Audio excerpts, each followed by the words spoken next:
Well, saw your question in the email. Something you need to realize on these problems is that question 1 and 2, the directions are different than, say, number 3 and 4. On questions 1 and 2, I'm pulling them up here, they ask determine the value or values that must be excluded as a possible solution. And so, that this one they're asking you to solve an equation. Okay, so questions 1 and 2, if x were 0, it'd make this undefined, and so that would be the excluded value, and that's the answer on number 1 and 2, just simply 0.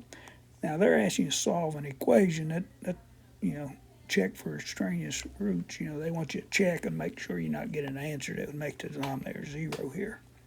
So I rewrote the equation here. First step when you're solving a rational equation is determine the LCD. In this case, it's 6x. You got a unique denominator, 6 and x, and two denominators have no common factor, so the product is the LCD. Then you multiply each term of the equation by that. You multiply the first term by 6x, the second term, and the third part. Then you want to simplify. You got a common 6 in the numerator denominator, just leave you x and a 5. Got a common x here, leave you 6 times 3, 6x times 1, 6x.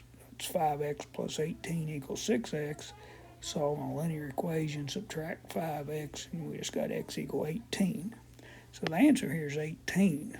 Okay, and you check that, you put 18 in for x, you'd have 5 6 plus 3 18ths equal 1. 3 18ths simplifies to 1 6. 1 6 plus 5 6 is 1. So the answer does check. It's not going to make the denominator be 0 or the fraction be undefined. So questions 1 and 2 are different.